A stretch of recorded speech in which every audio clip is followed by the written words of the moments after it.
Buenas noches, compañeros y profesor. En mi grupo y yo tenemos el placer de hablarles un poquito de lo que fue o de lo que es el origen y la evolución del derecho romano, ¿no? Y también del derecho anglosajón, o también conocido como common law. Primero que todo, quiero hablar sobre los integrantes de este grupo, comenzando con Ana Preto, Samuel Caballero, Cristian Ríos y mi persona, Elías Tribaldos. Así que hablemos un poquito de lo que fue, primero que todo, el derecho romano y como a simple vista puedo darme cuenta que el derecho romano se regía mucho por las clases sociales, era sumamente dependiente de las clases sociales. Con esto quiero decir que los de mayor jerarquía gozaban de todos los derechos, pero los que estaban en la jerarquía más baja, en este caso los esclavos, por ejemplo, no gozaban de ningún tipo de derecho. Puedo darme cuenta también que el derecho romano como base tenía mucho bueno, en este caso la civilización griega fue mucho aporte hacia el imperio romano, hacia su cultura, idioma, religión, filosofía, que es parte de la base del derecho. Entonces, hablemos un poquito del origen y la evolución del derecho romano. Y entendemos que el derecho romano es la expresión con la cual se designa el ordenamiento jurídico que rigió a los ciudadanos de Roma y que después formó parte de los distintos sectores del imperio en un aspecto histórico cuyo punto de partida se sitúa desde la fundación de Roma, que fue en los años 753 a.C., hasta los mediados del siglo VI después de Cristo. Así que veamos un poquito los tipos de derechos que existían en esa época. Y comencemos con el derecho civil. El derecho civil era exclusivo para la alta jerarquía, o sea, exclusivo solo para el pueblo romano, o sea, que solo era aplicable para los ciudadanos romanos. En otras palabras, patricios, que más adelante hablaremos, era una clase social en sí. Otro derecho que podemos nombrar o que entendemos es el derecho de gentes, que para mi punto de vista era el derecho más utilizado, ya que era un derecho integrado por normas que se aplican a todos los pueblos, o sea, que era un derecho común para todos los hombres, no solamente en la capital de Roma, del Imperio Romano, sino para todo el imperio en sí. Este derecho era aplicable para solucionar cuestiones jurídicas pese a tener un elemento extranjero, y como dije, era lógico, ¿no? El imperio romano era vasto en territorio y lógico que mucho de ello era extranjero. Así que pasemos con el último tipo de derecho que se podía notar en el imperio romano, y era el derecho natural. Este derecho, como se entiende, no es del hombre, no es del producto del hombre, sino de la naturaleza de las cosas. Emana de la razón natural, ¿no? Se extiende tanto a los hombres como a los animales. Ahora que entendemos un poquito de lo que es la evolución, bueno, en este caso los diferentes tipos de derechos que existían en esos tiempos, lo que podemos entender de esos tiempos, pasemos a lo que fue la evolución histórica del sistema político de Roma y sus épocas. Así que comencemos con la monarquía, que databa desde el 753 a.C. al 510 a.C. El próximo sería la República, que fue del 509 a.C. al 27 a.C. El Principado, que era del 27 a.C. al 265 después de Cristo, y el Dominado, que fue del 264 después de Cristo al 565 después de Cristo. Así que ahora, dando lo que fue la evolución histórica del sistema jurídico de Roma y sus épocas, pasemos a lo que fue la evolución histórica del derecho en general. Y podemos entender que el periodo del derecho antiguo dató desde 753 a.C. al 130 a.C. El periodo del derecho clásico fue del 130 a.C. al 230 después de Cristo. El periodo del derecho postclásico, que fue del 230 después de Cristo al 527 después de Cristo, y el periodo del derecho justiniano, que fue sin duda alguna el más corto, del 527 después de Cristo al 565 después de Cristo.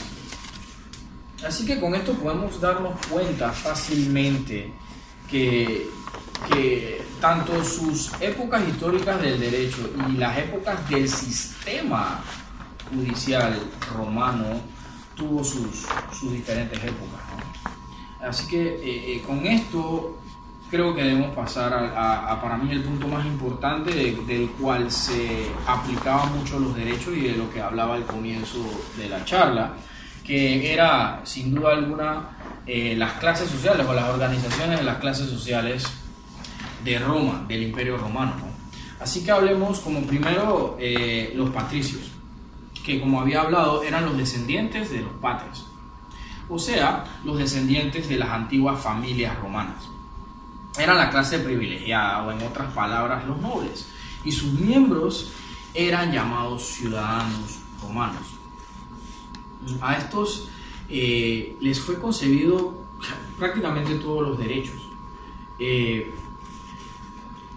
Como algunos podemos nombrar que podían ocupar magistraturas, podían contraer legítimo matrimonio, podían realizar toda clase de negocio jurídico, y también podían reconocer sus derechos ante la justicia. En otras palabras, podían hasta ellos mismos defenderse ante la justicia, no dependían de nadie para eso. Como segundo tipo de clase podemos ver un tipo intermedio que era más, se llamaban los clientes, y era más para estos extranjeros con alto cargo, que era lógico en el Imperio Romano. Y este tipo de clase eran hombres de condición de dependencia o vasallaje, que ocupaban un lugar intermedio entre los patricios y plebeyos.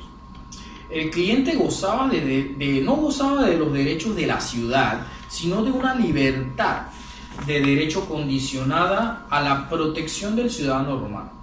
O sea que prácticamente el ciudadano romano que le presentaba o lo presentaba a la ciudad era el que sin duda alguna podía ser responsable de algún tipo de acto de estos clientes. O sea que prácticamente era una libertad condicionada gracias a los ciudadanos romanos. Ahora vemos que los plebeyos estaban conformados por las clases sometidas. No eran considerados ciudadanos romanos, no se podían casar con los patricios ni ejercer ningún tipo de cargo. Eran las que abundaba en el Imperio Romano, ¿no? Y también la clase que les voy a hablar ahora, que eran los libertos, que también formaban una gran parte del Imperio Romano. De los civiles del Imperio Romano, de las personas comunes del Imperio Romano, los libertos eran prácticamente esclavos liberados por la voluntad de sus dueños, porque habían pagado sus deudas o comprado su libertad. Tenían ciertos derechos como votar en asambleas, pero siempre ligado al pater, ¿no? Siempre ligado al ciudadano romano. Y por último tenemos a los esclavos, que bueno, como saben todos, la mayoría de los esclavos eran deudores que no podían pagar sus deudas o prisioneros de guerra. Con esto doy terminado la parte de lo que fue la evolución o el origen del derecho romano, y vamos a comenzar con lo que fue el common law o el derecho anglosajón. Pero antes de comenzar quisiera decir un poquito que de verdad el derecho romano fue el que oficializó en sí el derecho en total. total, pero de verdad que sí tenía mucha imperfección. Gozaba más derechos una específica clase social, que después eso cambió, ¿no? Sin duda alguna. Así que pasemos al Common Law. El Common Law, también conocido como derecho anglosajón, es el derecho consuetudinario vigente en la mayoría de los países de tradición anglosajona. En sentido estricto, podemos decir que el sistema jurídico creado en Inglaterra tras la conquista normanda, que fue en el 1066, ¿no? Así que es un pequeño dato histórico de cómo comenzó el Common Law. Se entiende que el Common Law, que significa derecho común, y su origen es la costumbre medieval inglesa. Es un derecho no escrito que no reconoce la ley, como ocurre en el derecho continental, la fuente del derecho primordial. Los países que se rigen por el derecho anglosajón, podemos decir que eran o son el Reino Unido, Irlanda, Canadá, salvo que en Quebec, donde solo se utiliza de materia penal, Estados Unidos, menos en el estado de Luisiana, Nueva Zelanda, Australia, Sudáfrica, Hong Kong, la República de Singapur, Malasia y la India. Por otro lado, los jueces en la aplicación del derecho se basan en otros fallos similares anteriores que sentaron precedente y que se reitera y que reiterándose en el tiempo han consolidado la costumbre, ¿no? Para resolver la cuestión planteada no se recurre a una norma general, sino a las cosas de naturaleza parecida y se resuelve de acuerdo a esos antecedentes, ¿no? de naturaleza parecida. Así que sí vemos más que la jurisprudencia era sumamente importante.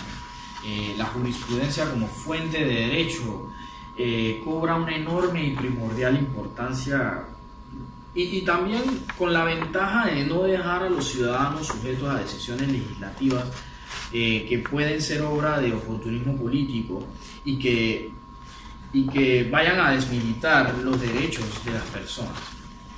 Aunque en este caso, al fin y al cabo, la resolución y la responsabilidad del legislador se le dejaba al juez. Es un sistema engorroso en la práctica, ya que no es fácil en muchos casos hallar el precedente que se asemeje al caso a resolver, y buscarlo es una tarea muy compleja por la cantidad de los casos acumulados, ¿no? Para facilitar esta tarea se han realizado recopilaciones como reformulaciones del derecho, organizado por el Instituto Americano de Leyes, American Law Institute, para facilitar la tarea judicial. En la aplicación del Common Law se parte de un razonamiento inductivo, eso también era importante, jurisprudencia e inductivo. Se estudian las situaciones particulares del caso en cuestión y luego se buscan los precedentes dados por hechos similares, ¿no?